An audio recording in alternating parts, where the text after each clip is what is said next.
고난주간 특별새벽기도회 넷째 날 말씀은 요한복음 13장 1절에서 11절까지 말씀입니다. 6월절 전에 예수께서 자기가 세상을 떠나 아버지께로 돌아가실 때가 이른 줄 아시고 세상에 있는 자기 사람들을 사랑하시되 끝까지 사랑하시니라. 마귀가 벌써 시몬의 아들 가룟 유다의 마음에 예수를 팔려는 생각을 넣었더라. 저녁 먹는 중 예수는 아버지께서 모든 것을 자기 손에 맡기신 것과 또 자기가 하나님께로부터 오셨다가 하나님께로 돌아가실 것을 아시고 저녁 잡수시던 자리에서 일어나 겉옷을 벗고 수건을 가져다가 허리에 두르시고 이에 대야에 물을 떠서 제자들의 발을 씻기시고 그 두르신 수건으로 닦기를 시작하여 시몬 베드로에게 이르시니 베드로가 이르되 주여 주께서 내 발을 씻으시나이까. 예수께서 대답하여 이르시되 내가 하는 것을 네가 지금은 알지 못하나 이후에는 알리라. 베드로가 이르되 내 발을 절대로 씻지 못하시리이다. 예수께서 대답하시되 내가 너를 씻어주지 아니하면 네가 나와 상관이 없느니라. 시몬 베드로가 이르되 주여 내 발뿐 아니라 손과 머리도 씻어주옵소서. 예수께서 이르시되 이미 목욕한 자는 발밖에 씻을 필요가 없느니라. 온몸이 깨끗하니라. 너희가 깨끗하나 다는 아니니라 하시니 이는 자기를 팔자가 누구인지 아심이라. 그러므로 다는 깨끗하지 아니하다 하시니라. 아멘. 예루살렘 입성 후 넷째 날 목요일입니다. 이날 예수님의 행적은 첫째, 유월절을 준비하시고 둘째, 최후의 만찬을 가지시며 제자들의 발을 씻겨주십니다. 셋째, 다락방 광화로 불리는 고별 설교를 하십니다. 그리고 마지막 넷째, 겟세마네 동산에서 기도를 하십니다. 오늘 본문은 예수님의 목요일 행적 중 최후의 만찬 도중에 제자들의 발을 씻기시는 장면입니다. 예수님께서는 이제 십자가 죽음을 앞두고 계십니다. 1절에 보시면 죽음이라는 단어는 나오지 않지만 세상을 떠나다 아버지께로 돌아가다 라는 말을 통해 예수님께서는 자신의 죽음을 암시하고 있습니다. 예수님께서는 자신에게 죽음이 임박해 왔을 때 어떻게 하셨습니까? 1절 후반부에 보니 자기 사람들을 사랑하시되 끝까지 사랑하시니라 라고 합니다. 여기서 사용된 끝까지라는 헬라어는 텔로스입니다. 이 단어는 강조의 의미도 있지만 말 그대로 최종 목적이라는 의미도 가지고 있습니다. 그러니 예수님의 최종 목적은 무엇인가? 바로 자기 사람들을 사랑하시는 것입니다. 예수님의 최종 목적은 우리를 사랑하시는 것입니다. 그래서 예수님은 십자가에서 돌아가시면서 다 이루었다. 마지막으로 이렇게 말씀하신 것입니다. 예수님은 십자가에서 죽으심으로 자신의 텔로스, 즉 최종 목적, 우리를 향한 자신의 사랑을 다 이루셨습니다. 예수님은 죽음이 내다보이는 상황에서도 끝까지 자기 사람들을 사랑하십니다.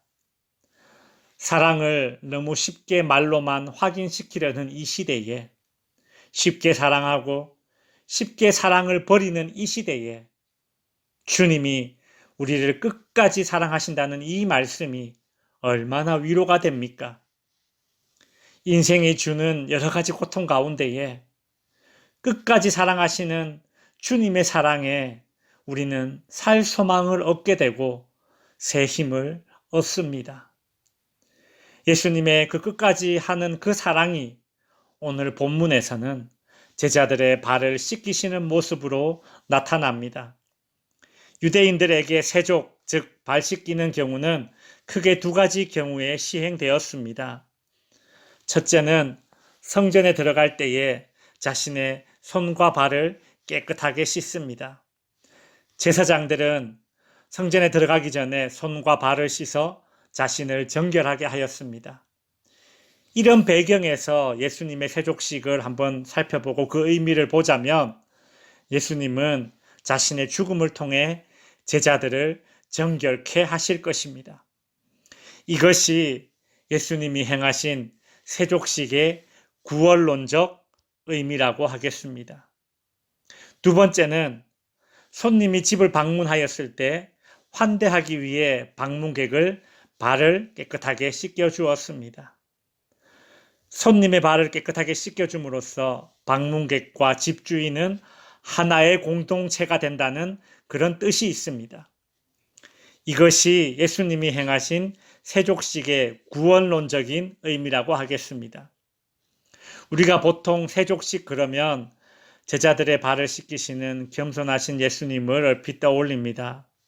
물론 세족식은 겸손의 본을 보이신 것도 맞습니다. 그러나 예수님의 세족식의 의미는 겸손하신 주님을 닮아서 우리도 서로 섬겨야 한다는 그런 의미만 가지는 것이 아니라 구원론적이고 교회론적인 의미를 함께 담고 있습니다. 예수님의 죽음을 통해 정결하게 된 제자들, 즉 구원론적인 의미죠. 그런 예수님의 죽음을 통해 정결하게 된 제자들은 하나님 안에서 하나의 공동체, 즉 하나님의 가족이 되는 것입니다. 이것이 교회론적인 의미입니다. 발 씻김을 거부했던 베드로에게 예수님은 이렇게 말씀하십니다. 8절 후반부에 예수께서 대답하시되 내가 너를 씻어주지 아니하면 네가 나와 상관이 없느니라. 너는 나와 상관이 없다라는 말은 너는 나의 한 부분이 아니다라는 말입니다. 예를 들면 이런 겁니다. 내가 내 손을 가리키며 이 손은 나의 한 부분이 아니다라고 말하는 것입니다. 내가 너를 씻어주지 않으면 너는 나의 한 부분이 아니다. 반대로 내가 너를 씻어주면 너는 나의 한 부분이다. 우리가 주님과 상관 있어진 것은, 우리가 주님의 한 부분이 된 것은 모두 주님이 하신 일입니다. 우리가 한 것은 없습니다. 씻기를 거부하는 베드로를 기어이 씻기셔서 상관 있는 관계를 만드신 주님, 우리가 정결케 된 것은 모두 그 주님이 하신 일입니다. 주님이 십자가에서 이루신 일입니다. 이 고난주간 새벽에 우리를 정결케 하시는 그 주님, 그래서 기어이 상관 있게 해주신 그 은혜를 묵상하며 기도의 자리에 나아가시기를 바랍니다.